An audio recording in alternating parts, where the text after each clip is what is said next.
Native Americans use this area. I believe it's the basket weaver culture, which is about 5,000 to 6,000 years old. There's evidence of their materials inside the cave. So it's very steep. You can't see it here, but there's a trail that takes you around the edge here and down, whereas they would actually climb, we think, using rope that they made from sisal, which is from the yucca plant that grows in the park. And they would climb down into the cave, and there's evidence that they were down here. And keep walking down, big borehole, and to get into the big room. And this is really enormous cave. There's a passage in the ceiling up here called the Spirit World. And I think from the ground up to there, it's 270 feet.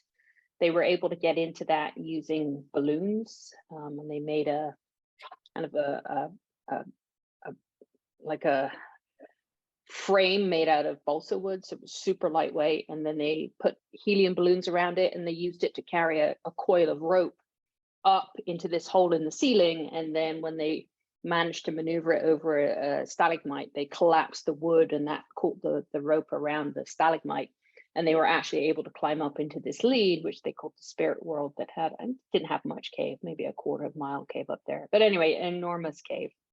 So this is all formed by groundwater, acidic groundwater.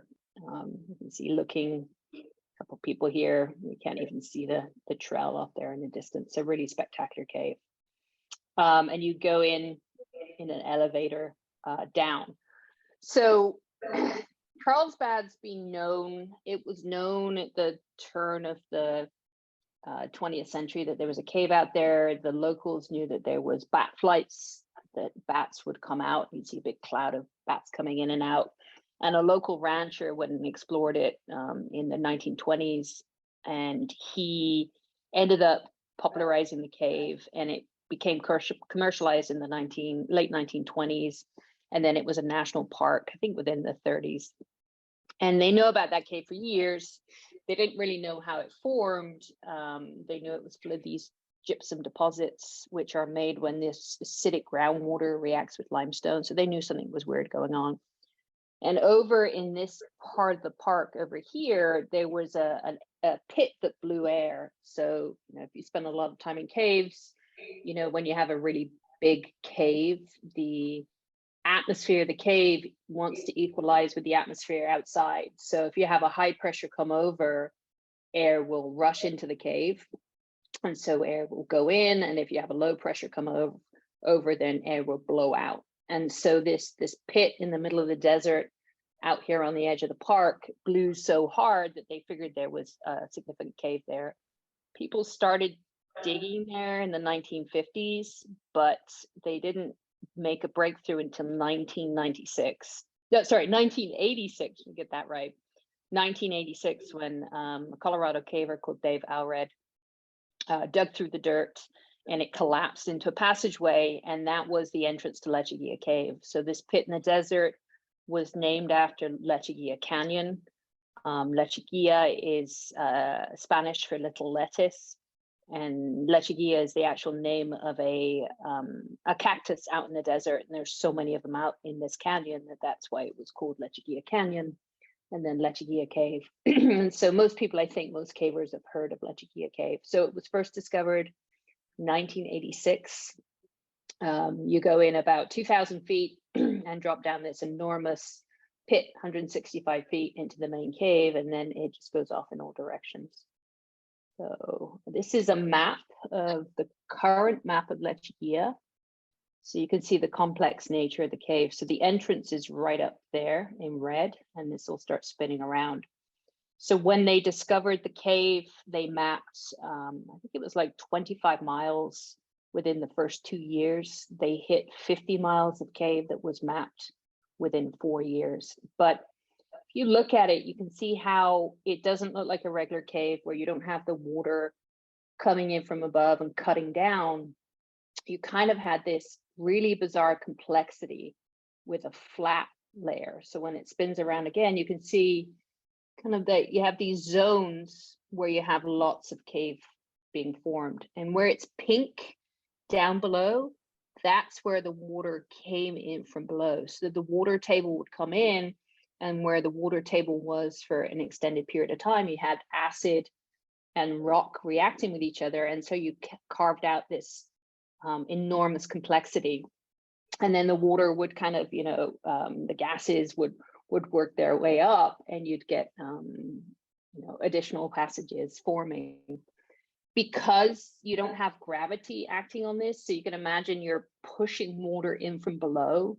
Because you don't have gravity working on it, you don't get these kind of straight linear cave passages like you do in caves that you might see in Alabama or Tennessee.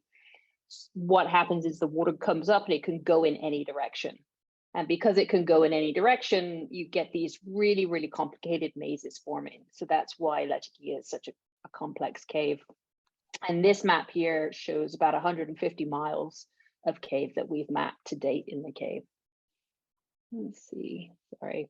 So this is what I packed. This is, you have to take everything you need in with you. We normally camp in the cave. Most camping expeditions are 8 days. So this is a photo of what I pack for a regular 8-day expedition. So we don't need tents, obviously, because we're underground. But I got sleeping bags, knee pads, elbow pads, vertical gear, big camp pack to carry it. Enough batteries, usually for 10 days, clean underwear to sleep in, but the big thing is food. So being able to carry and pack enough food for the trip. Got distos, foam for calibrating the distos, and some photography equipment down here. This is at the park. So they have a visitor, I guess it's not really a visitor center. It's quarters that we're allowed to use. So this is a small expedition I led. You see Derek Bristol in the background was doing a climb for me. So we've got the rope rigged. We needed a 300-foot rope for the climb, and everybody has helped sorting and pack gear. You can see Nick Socky here. He's actually weighing a pack. That's because you don't want people to be overburdened with weight when they go in the cave. Especially Nick was a beginner. This is his first cave trip. So really, we want to limit the weight of somebody who's never been in the cave to about 40 pounds. My pack's right here. I think with a climbing gear, I think my pack, I'll go up to about 45 pounds. And then Derek and James will carry somewhere between 50 and 55 pounds into the cave. So climbing gear makes everything a lot more challenging going in, because we have to carry hammers and bolts and additional hardware for the climbers. So all packed up, got to hike across the desert to get to the cave. And this is hiking out to Lechuguilla, and these are the Lechuguillas. These plants down here, these are the Lechuguillas. They're pretty small. When they bloom, you can see a Lechuguilla bloom up here. They'll push this stalk with the flowers on up in about 4 to 7 days, and they'll be about 10 feet tall. And what happens is the plant will actually build this stalk within the kind of the center of the plant, and then it pumps all the water from the plant into it to inflate the cells to blow this thing up. And you can smell the flowers of the Lechuguilla for about two miles, and it's pollinated by bats. But because it pushes all its moisture into the plant to get it to grow, then the Lechuguilla will fall over and die. So they call it a century plant because it blooms once. The plant needs to be 100 years to bloom, and when it blooms, it falls over and dies. But this is Vivian. She's got a very big pack on there, heading off to the cave. This is the entrance to Lechuguilla. So kind of a pit in the middle of nowhere. You wouldn't know how to find it unless somebody showed you. And again, this is a really small entrance for this cave, and it was formed by gases escaping from below the cave out to the atmosphere above. If you're pulling into the entrance, tethering your pack below you. You don't want to have anything on your back because it will tip you over. Down this hole here, this is an old guano mine. So this cave was discovered, and people would come in and mine the guano to sell as fertilizer. But the way into the Lechuguilla Cave proper is down here. There's a gate and an airlock that we go through. And this is the airlock. So this was put into the cave because when it was discovered, the entrance was sealed. And so they have a big airlock on the entrance to prevent air escaping and drying out the cave. The other thing was that this whole area is super unstable. It was a big gravel fill and it would keep collapsing on itself. So they put this big pipe in there so that you can go down without it collapsing on you. But it's also big enough that if you have somebody get injured and be put into a stretcher, you can actually get a sked out through this tube. And then you go about 2,000 feet, you get to Boulder Falls. This is coming down Boulder Falls. This is Beth, about 2/3 the way down. The top of the drop is way up here. It's about 165 feet. And it drops you out of the upper limestone where you tend to get smaller cave passages forming down into the massive Capitan limestone. So this is where cave proper takes off. You're in a really deep, thick, 1,000-foot thick bed of limestone. It's not banded, so it's nice contiguous limestone. You can get really big passages forming without collapsing on themselves. This is carrying a pack to camp. Lots of traverse lines you have to pass. This is called it's called the Little White Bastard. There's a lot of fissures. So again, this is where you had cave formation, and these passages were linked by escaping gases. So sometimes those gases did not carve out a very big passage. So this is Tim. This is a super awkward traverse. There's a big pit behind him. You have to kind of come down, and halfway down the pit, you have to traverse across and not fall back. And you've got this big pack on your back, pulling you backwards. And then you drop down into the main cave, and it starts to get pretty again. This is, which one is this? This isn't, what's the name of this one? I've forgotten the name of that. I've forgotten the name of this lake. It's pretty terrible. I haven't gotten to go in the cave in 3 years. So, but you can see it's pretty. And then this is, oh, that's Lake Labarge. I'm sorry. This is Lake Labarge, and this is the Labarge borehole. So you kind of get it's hard to get an idea of scale, but the borehole is about 45 to 50 feet high here.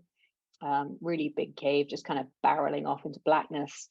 And then it just ends and it goes into a maze. And that's probably because this part of the cave formed independently. You had another part of the cave form independently. And then you had just these two areas where the tiny passages just happen to intersect. And that allows you to move from kind of like one area where a cave formed to another area where a cave formed. And you stick all these little bits together and you end up with an enormous cave. So this is camp. This is Big Sky Camp. This is the most comfortable camp in the cave. It's got like 100-foot ceiling. You can sleep about 7 people in here comfortably. There is a water station. This is the route into the rest of the cave, and you see people setting up camp. This is the camp out in the far east. This is not as comfortable a camp because it's on this big slope. And so what happens is people have these little pockets of flat ground that they've been able to kind of carve out to sit in. And there's lots of stories of somebody dropping a water bottle from up here that on its way down manages to get everybody's sleeping bag wet. So it's a bit more problematic. This is where one of the places where we get water from. So the water, there's been studies done that suggest that the water takes about 1,000 years to get from the surface down to where we're camping. So it's very, very clean water.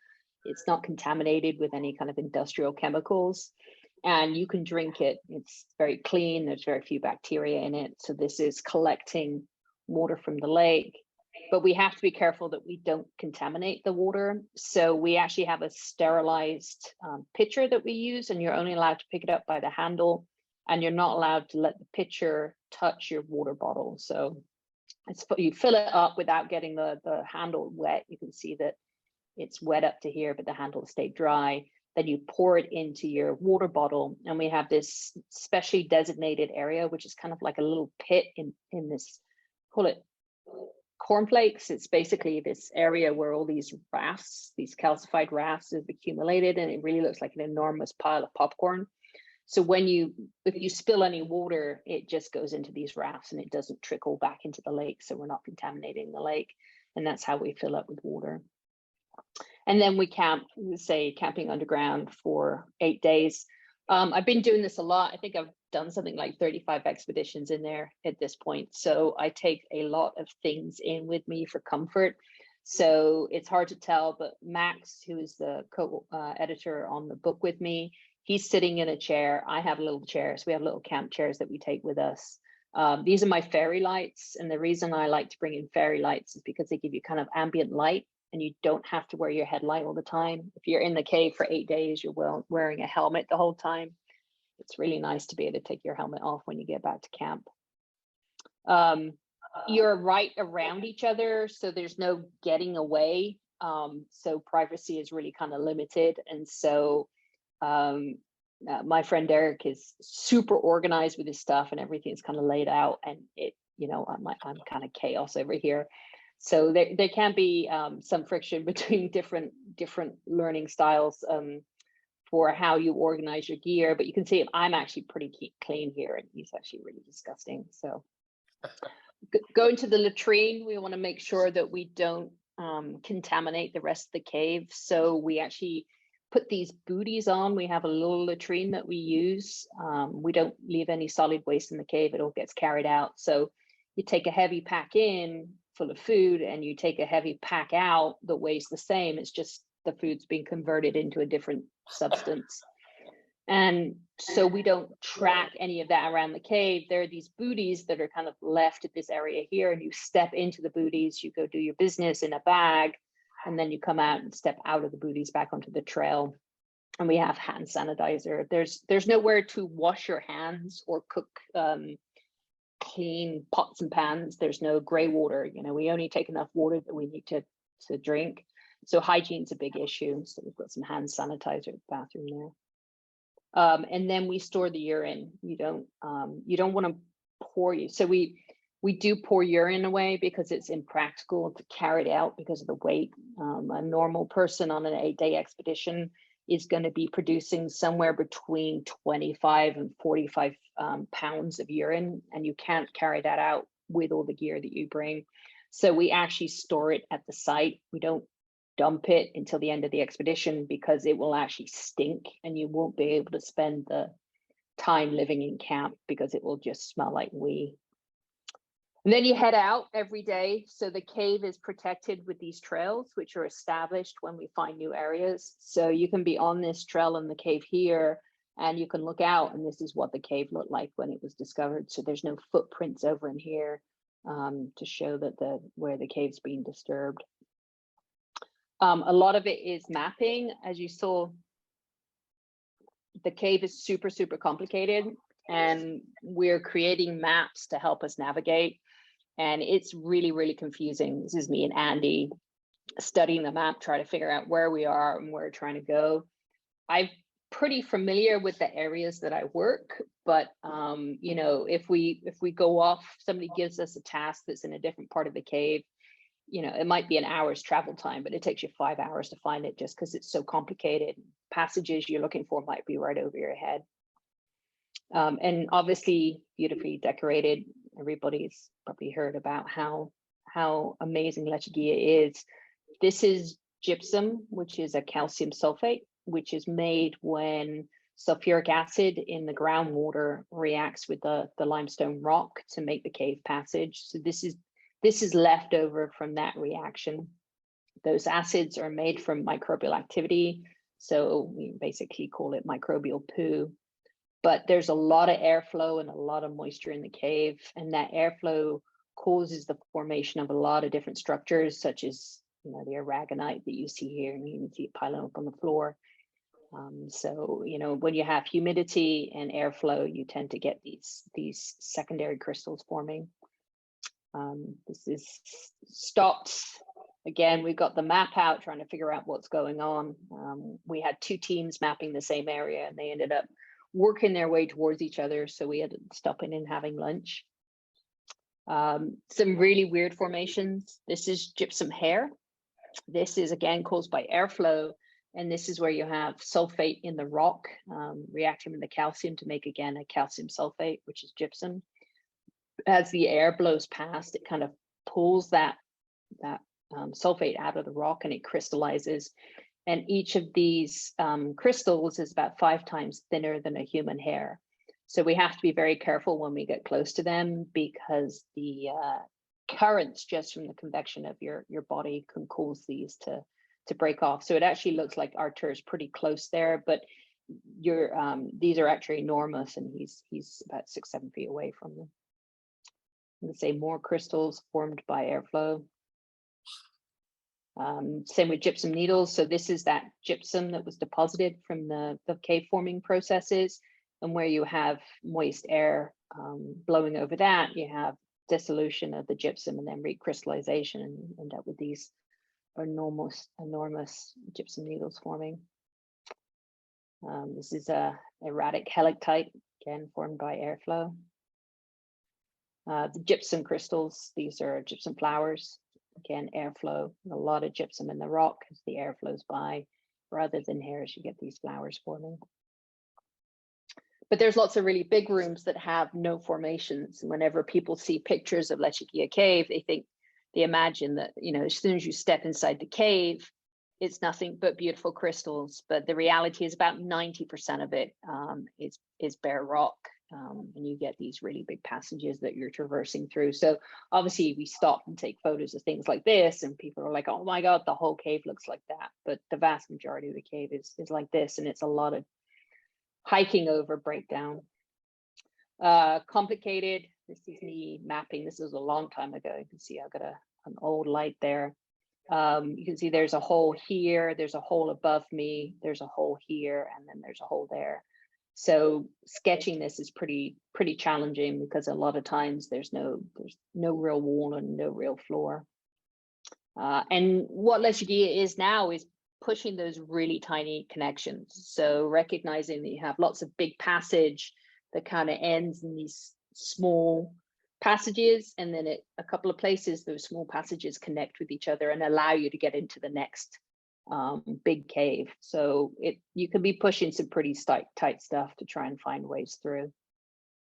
But when you do, you can get some pretty amazing discoveries. This is that's Stan Allison. This was a lead behind that was very, very tight that Dan Austin was able to wiggle through, and that actually led into this whole big area.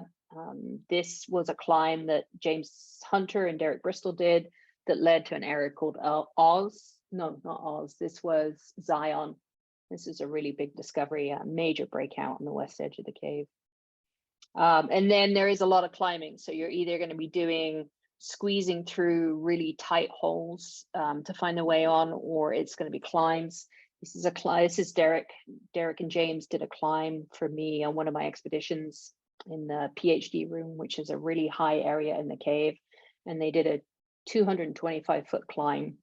And what you can see is Derek is hand drilling a bolt there. And Lechuguilla Cave is in wilderness. And because it's in wilderness, you're not allowed to use power tools in the cave. So you have to hand drill. So a lot of the climbing is done using maybe more traditional trad techniques, using cams and hooks, and rarely putting in bolts, because all those bolts have to be driven by hand. So it takes a very, very long time to put in a bolt. You can see the belayer here. You can see Derek's worked his way across over onto a ledge here, and they're eventually going up that hole there. Then they're come up that hole, and then they're traversing. You see there's a window over here, and they had to get into this window to do the next part of the climb. As you can see, it's going to be a big swing if he goes, but there's an anchor there. So he's got a dynamic rope that he's going out on for the climb, and then a static rope for if he gets around it. Got past that, came up to the next passage. Oh no, that's actually below it. So that traverse, it doesn't look like it's doable, but that's what Derek went out on, and up into there to get to the next passage. And you get pretty slimed. This is all these rocks are covered with this stuff called ferromanganese deposit, which is again a product of microbial breakdown. And it gets on your skin and you get absolutely disgusting. So you can see Derek's pretty slimed there. This is another climb that James and Derek did. This is called Kansas Twister. You can see somebody coming down. There's a rebelay, I think right there, there's a rebelay, but this first part of the climb was again about 220 feet, but the entire climb went up 535 feet. and it broke into an area called Oz, which was the biggest breakthrough in the cave. I think they found 3 miles of cave in a week when they did the expedition after the breakthrough. And then you had some pretty spectacular areas like this. This is Cloud 9. Really big cave, and this is a lead that's left up there. It's I think they said it's about 40 to 50 feet across, not that deep underneath the surface here, about 85 feet at this point, but we think there could be more passage going up there. And so trying to think if that looks like Derek. I think that's Derek using the slingshot. So we use a lot of, because you can't bolt and use, well, you can bolt, but you got a hand bolt. You can't use a bolt ladder to go up, something like this. What we try to do is use slingshots to get anchors around formations that we can pull ropes down and climb that way. So doing the science, this is the gear that was taken into the cave on one of our science trips. So we use these tubes here to put our agar plates in, and then this is all the tubes and the electronics and instrumentation that we take in the cave with us. We do a lot of sampling. A couple of things we're looking for. We're trying to understand how life can survive in these extremely starved cave environments where there's not a lot of nutrients. We're looking at that to try to understand how antibiotics evolved, and the work in Lechuguilla has shown that antibiotics were probably a very, very ancient mechanism of competition within bacteria. So it's been pretty important. We've also been studying the water. We wanted to know whether there was anything of particular interest in the water. The park didn't let us cross lakes because they were worried about whether we'd mess up the microbiology. But our data suggested, because these lakes are lined in calcium carbonate, there's not a lot of there's not a lot to feed them, so they ended up not being that interesting. So the park then opened up the lakes. So the microbiology actually facilitated the exploration of some of these lakes. So this is Andy Armstrong crossing a lake called the Lake of the Liquid Sky. So this was a first time this lake had been crossed, but we wear these sterile suits, which are waterproof, so that we're not introducing anything off our bodies if we do go in there. And then this is Lake Castrovalva, which we use a sterile boat to get into. So we sterilize the boat and come from under here and kind of paddle around into this area. And then, people have questioned, like you're walking on shelfstone, and how dare you walk on shelfstone? Well, the entire passage is this. The route through the cave is actually stepping on this. We just step far away from the edge where there's no danger of breaking it. But a lot of people see us standing on flowstone in Lechuguilla, and they're like, oh, how dare you? But that's the cave. It's wall-to-wall flowstone. When I said 90% of the cave is like, doesn't have any formations on it, that still leaves like 20 miles of cave that looks like this. And the route through is to just walk through this. And then this is sampling back. So we got our media, and we're doing the microbiology to try and understand the microbes, and we're still working on this now. Yes, so sorry, I was in a bit of a rush because I came from one meeting to come to this meeting. So it was a little bit rushed, but we wrote a book. I know that you guys are going to be told we wrote a book about Lechuguilla that's got photos of all this, and actually there's quite a lot of text in there about how we go in the cave, how we explore it, the science behind what we're doing. So was it Keith, who asked me, or Rich, that asked me to come give the presentation? Yeah. So he's like, oh, your new book's coming out, can you talk about this? So that's just a little, but there's a lot more information in here than my very rushed, very chaotic presentation that I gave. So can you tell us the process of deciding to do a book and going through the whole process of that? Yeah, so there was a book that came out in Lechuguilla in 1991, I think, called Jewel of the Underground. And it was written by, it wasn't much writing, it's about as much writing as we've got in ours. It was mostly photographs, like this book. And it was done by Urs Widmer. And he'd always thought about doing a follow-up, because that book was done when Lechuguilla was about 40 miles long. So more than 100 miles have been added to its length. And obviously that's a lot.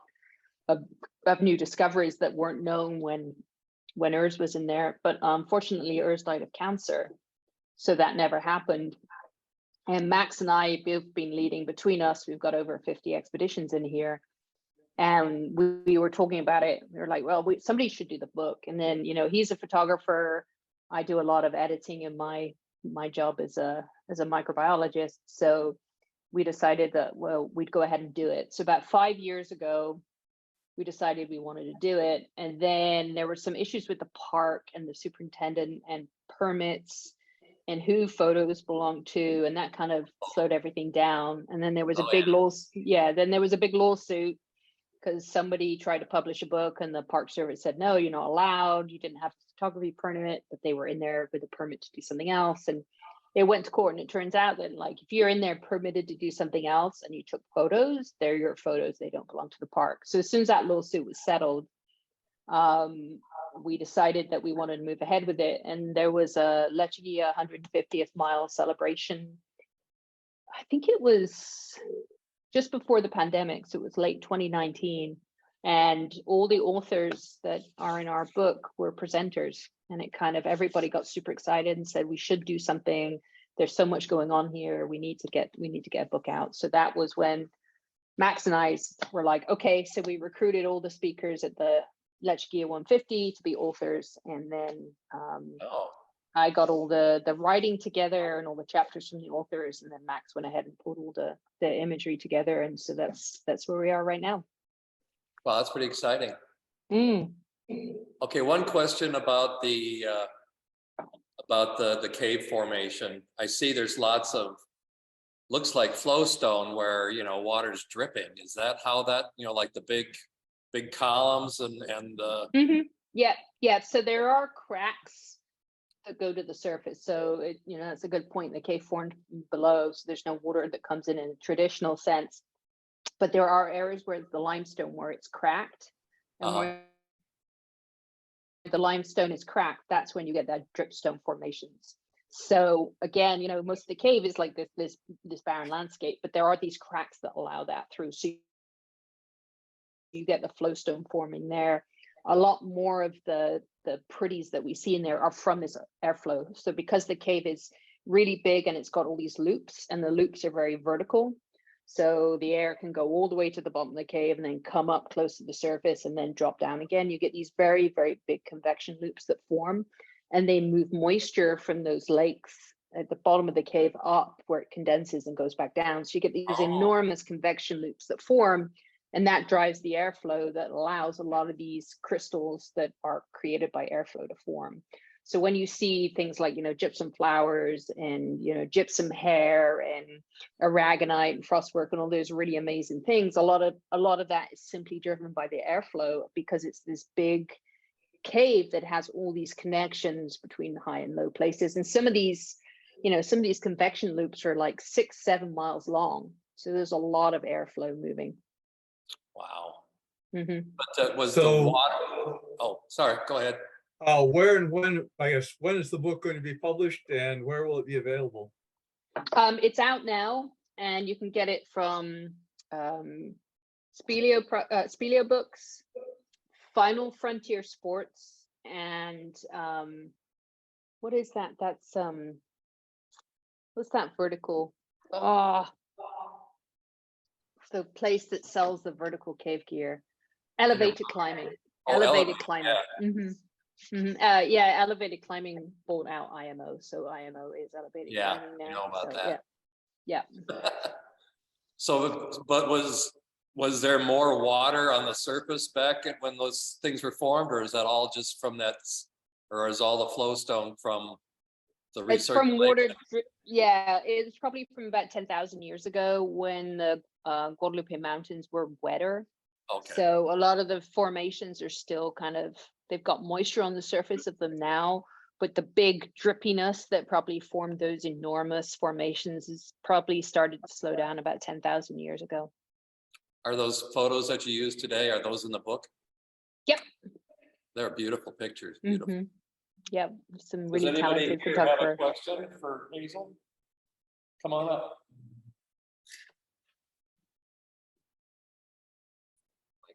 No, just talking to Just the, fair. This isn't so much about the cave itself, just about like doing your research.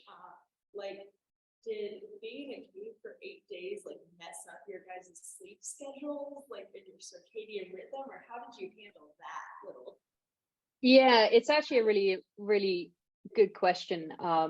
So people who go in there and don't make a goal to stay on a sleep schedule will tend to drift to about 27 hours.